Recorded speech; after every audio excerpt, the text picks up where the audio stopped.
Bonjour Mike. Votre mission, si vous l'acceptez, consistera à enquêter sur les activités parallèles de l'association Eau et Services. En effet, elle sera en contact étroit avec la bibliothèque de Fresnes et la mission locale de Bièvre-Val-de-Marne.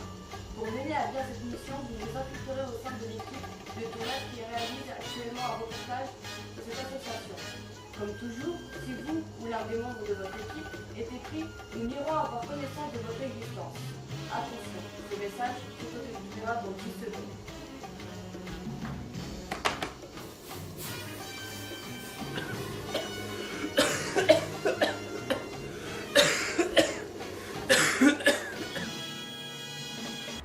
Ok, je rentre dans la place.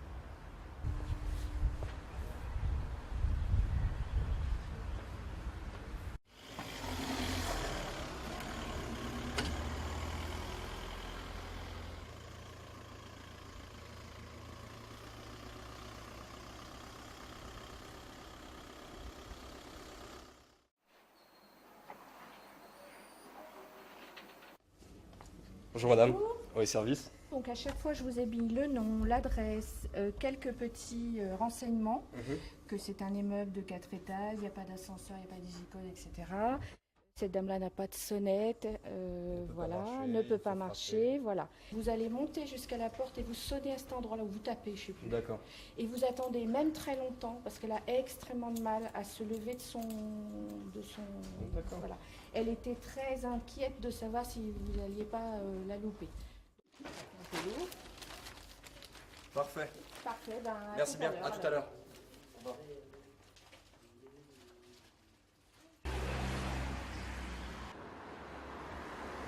Je comprends pas là. Je pensais qu'il livrait des repas, je suis à la bibliothèque.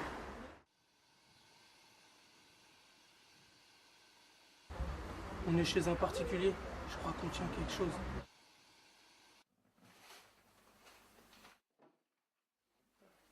Oh, il y en a un que j'ai conservé, qui est pas fini, D'accord. mais je sais que je peux les garder. Et il y en a un autre du mois dernier qui est en plus là. Écoutez, j'ai déjà fait appel 2 ans, parce que je m'étais aussi trouvée immobilisée. Et cette année, comme je me suis trouvée à nouveau immobilisée depuis le début de l'année, j'ai fait appel à nouveau à ce service. Pour le moment, je ne pourrais pas aller à la bibliothèque chercher mes livres, alors j'en suis très très contente. Je prends un peu tous les genres de livres, je n'ai pas tellement de préférence, mais j'aime beaucoup moi les livres du terroir, les histoires du terroir. J'aime bien les romans policiers, j'aime bien les romans tout court, j'aime bien les livres d'histoire, donc c'est assez varié. Mais comme je suis plutôt clouée chez moi, ça me permet de faire passer le temps et de m'éviter de m'ennuyer.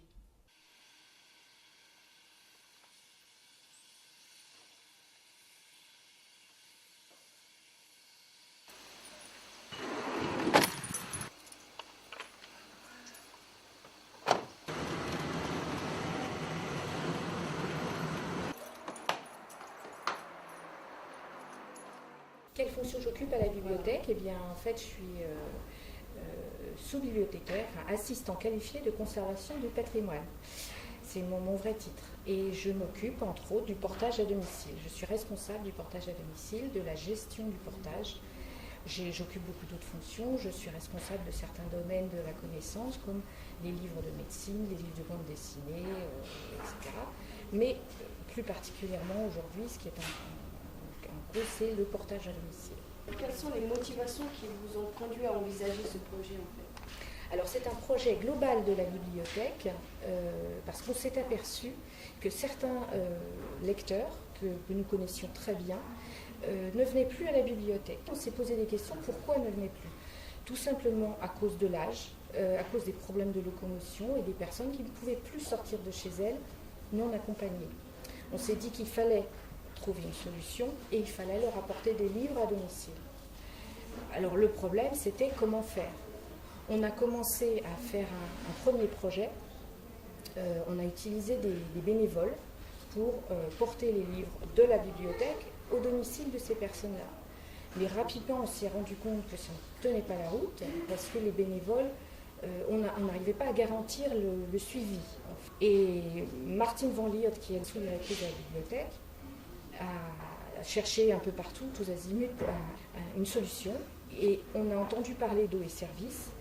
Et on a trouvé en fait notre solution impeccable pour porter nos livres. Le problème crucial, essentiel, c'était de porter les livres de la Bible chez les lecteurs empêchés. Pour terminer, quels sont les objectifs que vous vous êtes fixés tant en matière de normes qu'en matière de qualité du service?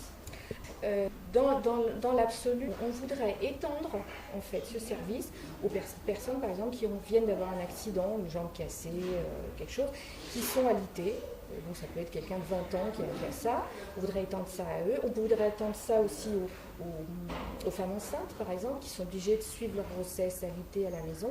On va peut-être avoir d'autres clients entre guillemets. Et tout le monde est tout à fait d'accord pour continuer l'expérience. C'est plus une expérience d'ailleurs, c'est un service, ça y est, qui est rentré dans les mœurs. On continue le service comme il est maintenant. Voilà. Je vous remercie. Je vous en prie, c'était avec plaisir. Oh les gars, je vous capte plus là. J'entends plus rien. Capte plus. Ce service, on le constate maintenant, répond à un réel besoin, puisque OE Service, qui est encadré par M. Mraizika, qui est à mes côtés, livre environ 25 à 27 repas par jour actuellement. Donc ce qui est effectivement un très bon résultat. Et puis il y a un autre aspect très positif aussi, c'est que l'association est en train de diversifier ses activités. Ça concerne directement le projet sur lequel vous travaillez, à savoir le portage de biens culturels auprès des personnes âgées. Et est-ce que la lecture donne faim? Donc là, effectivement, vous êtes en train de faire le lien entre l'alimentation, donc les repas, et le portage de biens culturels. Alors, est-ce qu'il y a un lien entre les deux?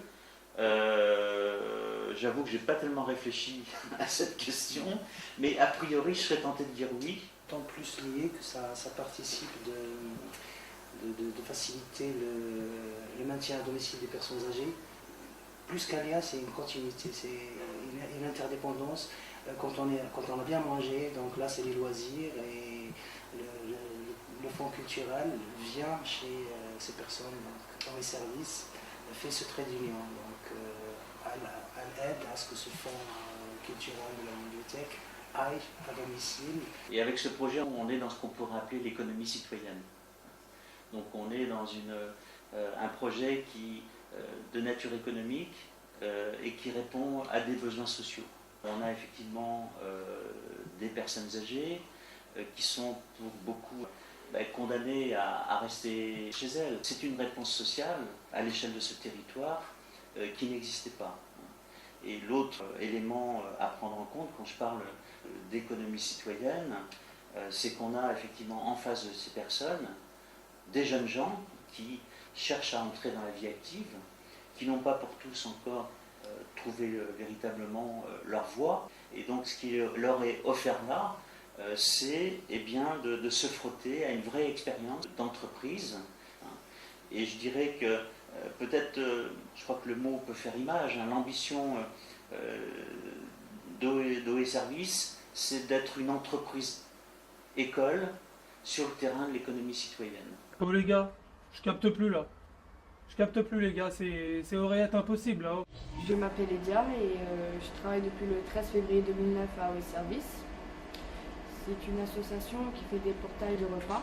Depuis quelques temps, on travaille sur un projet pour développer le portage de livres à domicile. Et je trouve ça très intéressant pour les portages de livres. Les personnes passent d'abord commande par rapport à la bibliothèque. Et puis la bibliothèque nous prépare le colis prêt à livrer, qu'on livre directement chez les personnes âgées. Moi, ça me donne du travail, ça fait tourner la boîte et ça apporte aussi chez le client un peu de bonheur, on peut appeler ça du bonheur. Belka, réveille-toi, réveille-toi. Oh, debout là.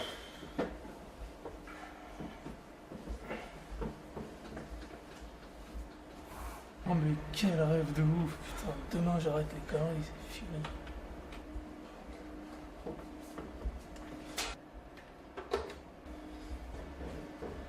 Ta ta ta ta ta ta ta ta ta ta ta ta.